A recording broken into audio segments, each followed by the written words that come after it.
Solve negative 1/2 x squared is greater than or equal to negative 8. Whenever you see the word solve and there's a variable, they want you to solve for the variable, which means get it by itself. What is keeping the x from being by itself? This negative 1/2 that's touching it, which means they're being multiplied. What is the inverse operation of multiplication? Division. But instead of dividing by negative 1/2, because that kind of gets messy, a fraction divided by another fraction, what did I teach you can do instead? Multiply by the reciprocal. What is the reciprocal of negative 1/2? Negative 2 over 1. And then you have to multiply this side by negative 2 over 1 as well. Now, when you multiply a number by its reciprocal, it becomes 1. So it cancels out because you don't have to write a 1 beside the x. Negative 8 times negative 2 over 1 becomes a positive 16. But remember, with inequalities, there are rules. If the last step was either divide or multiply by a negative, you must flip the sign. Okay, now turn in your packets to page, already did. Turn in your packets to page 7. Okay, so yesterday you had to, over to the side, you had to write down what transformations occurred. We did this one together. X plus 2 inside parentheses is a horizontal shift, and plus 2 moves it left 2. Plus 5 on the outside is a vertical shift. Outside numbers are vertical shifts, and plus is up 5. Okay, now, this parabola, this is a parabola, and the reason I know it's a parabola is because it's squared. This is given to us in vertex form. Vertex form is f of x or y, doesn't matter, equals a times x minus h squared plus k. So, in this formula, what is the a? Okay, but so what would it be? Correct. There's an understood 1 in the a place, right? Now, I want you to just listen carefully. This can be tricky. The h is a negative 2. Now, let me explain to you why. Think about it. If the formula is x minus h, the only way that this could have ended up a plus right there is if there had been a negative 2 put in the place of h.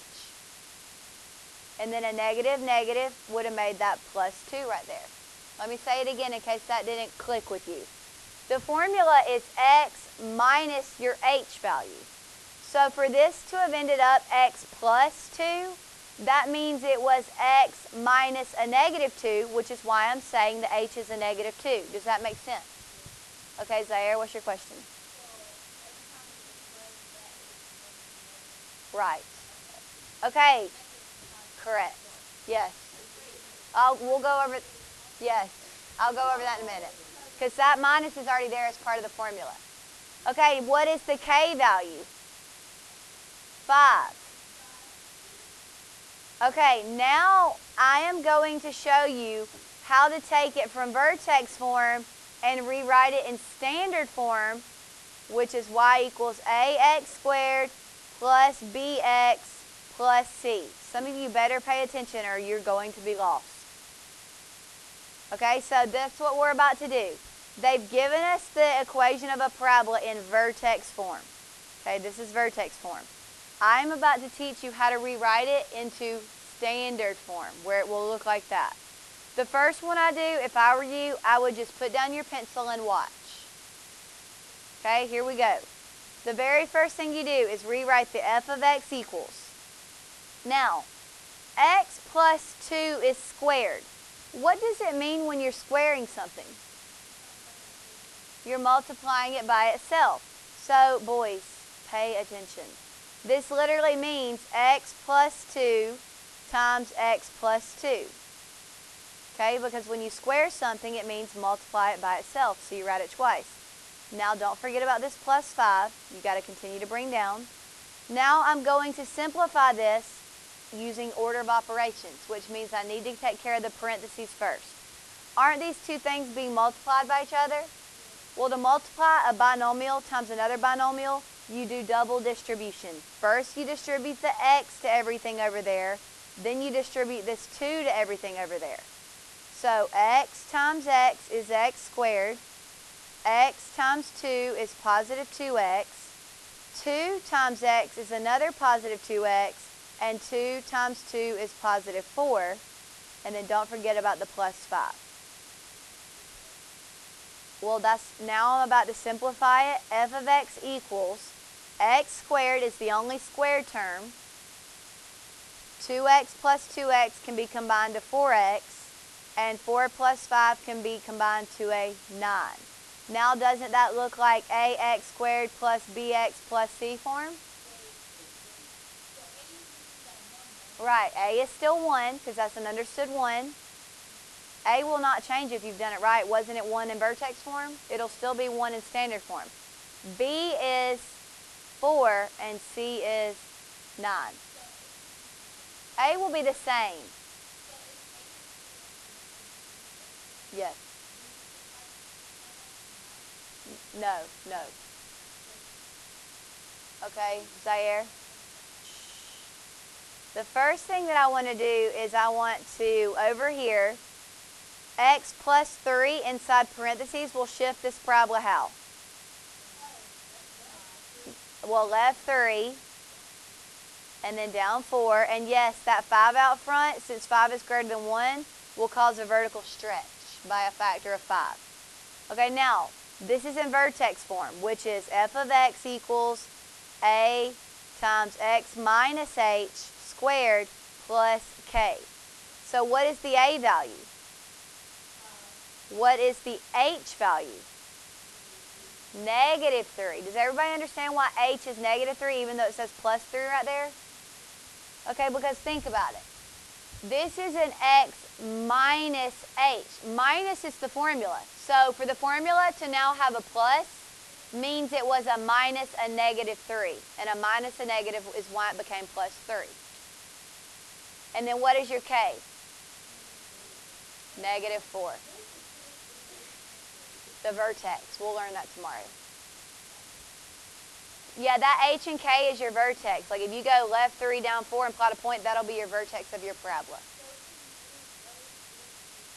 Yeah, that's what the formula is. It goes left 3 because the h is negative 3. And then it goes down 4 because the k is negative 4. But now everybody understands why h is negative 3 and not positive 3, right? Okay, now we're going to take the time to rewrite it from vertex form into standard form.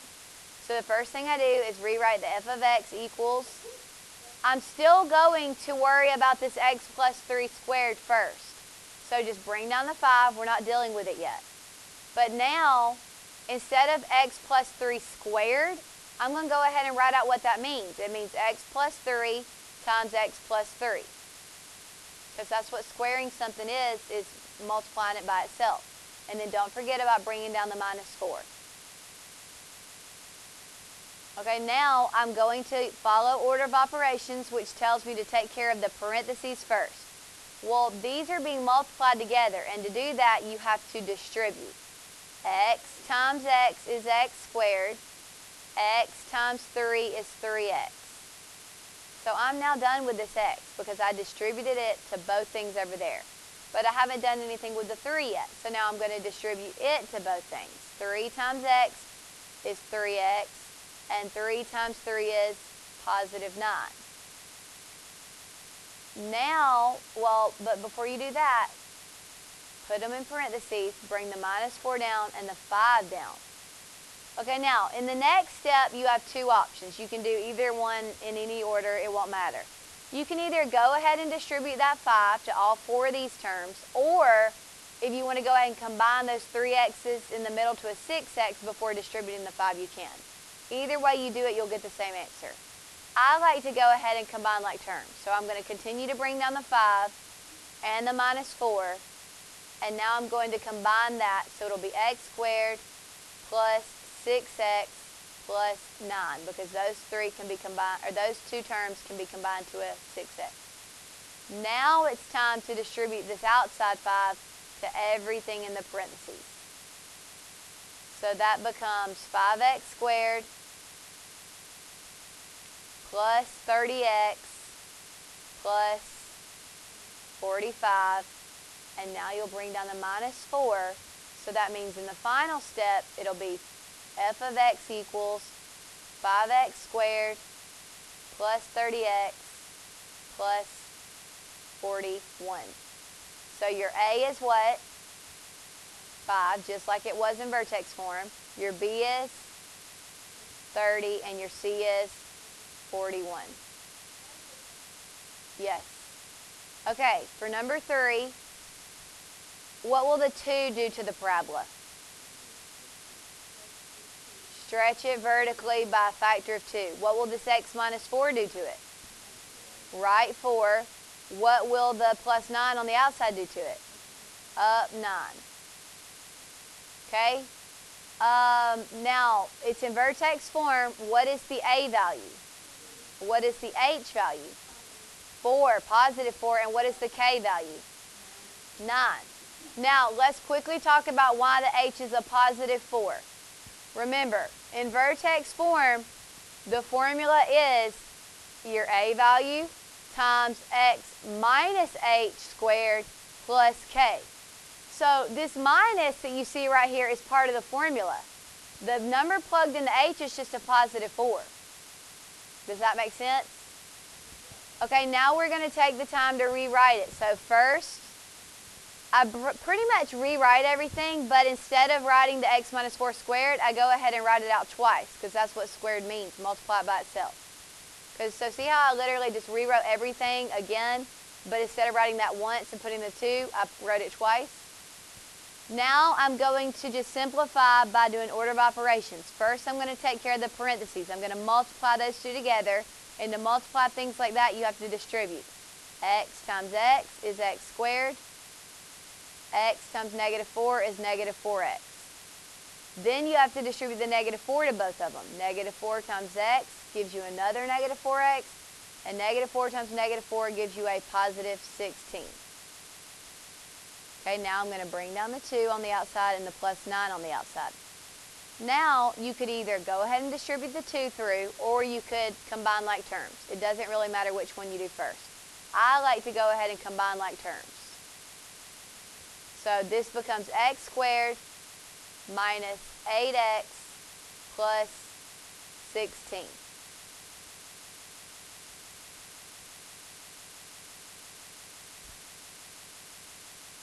Okay, now I'm ready to distribute. 2 times x squared is 2x squared.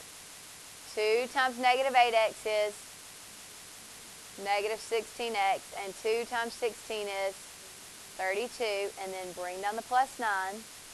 So that means the final equation in standard form will be f of x equals 2x squared minus 16x plus 41.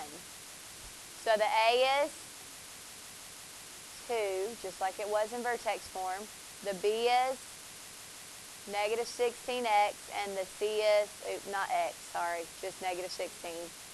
And the C is 41. Now, vertex form is really a bit more useful to you because in vertex form, you can see more information. You can see that the 2 causes it to stretch, and since it's positive 2, you know the parabola will open up. You can see that you're supposed to go right 4 and up 9.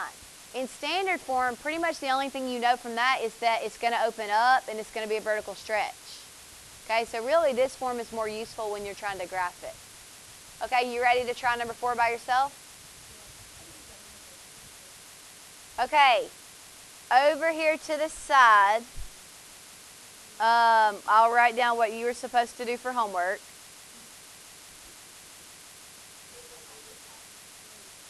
It does. What does the negative do to the parabola? It makes it flip, reflect. What does the 3 do to the parabola? No. Okay, I get why you're saying that because you're thinking of negative 3 being less than 1. But you kind of have to separate them as a negative and a 3. Negative makes it flip. 3 makes it stretch because 3 is greater than 1. Kind of separate them as two different things.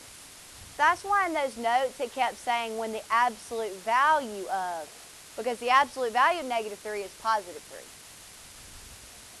Okay, so 3 makes it a vertical stretch. X minus 1 makes it right 1, and plus 10 makes it go up 10.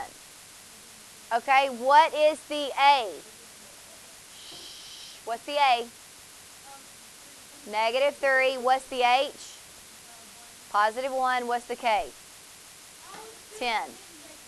Okay, now I'm going to go a little faster since you already did this.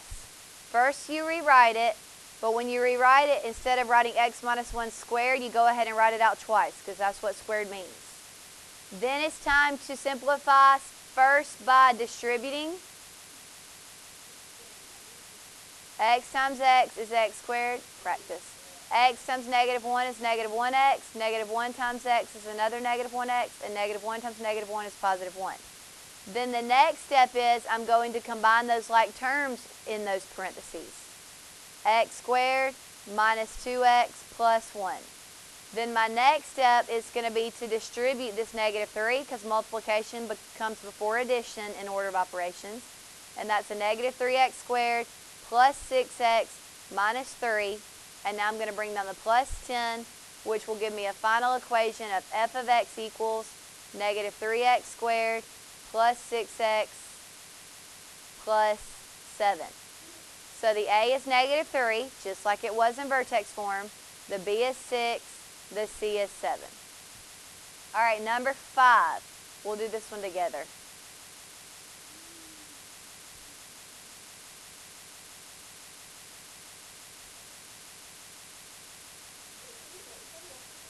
Yeah, you're going to have homework.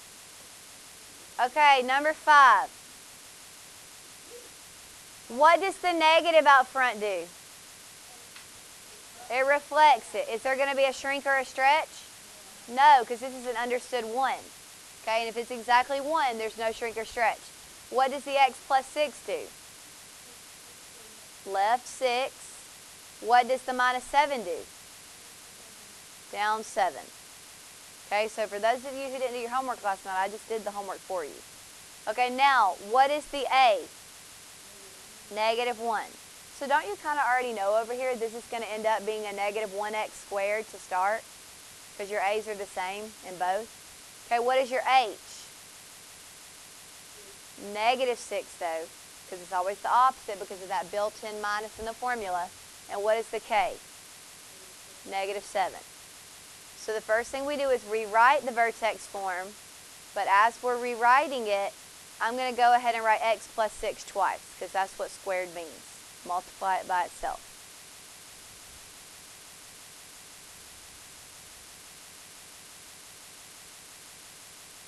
Then I'm going to take care of multiplying these two binomials together. So the negative's just going to come down and the minus 7 is just going to come down.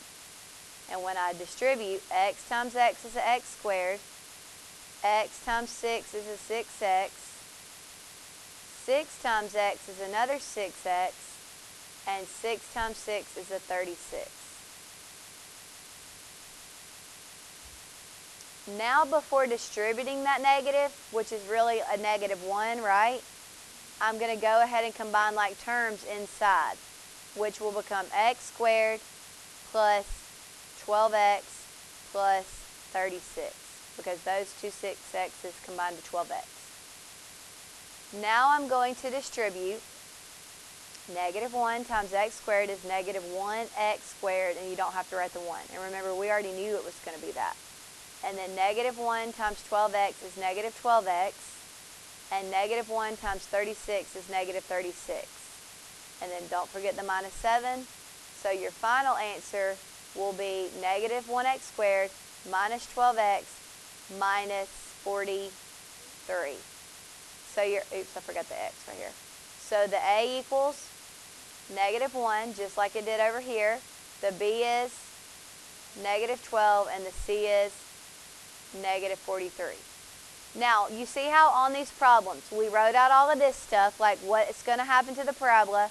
We wrote out the A, H, and K, and we changed it over to vertex form. That's what you're going to do for homework on the next page, 1, 2, and 3. Okay, just 3 of them, 1, 2, and 3. We have 6 minutes left, so you could go ahead and get started on one of them.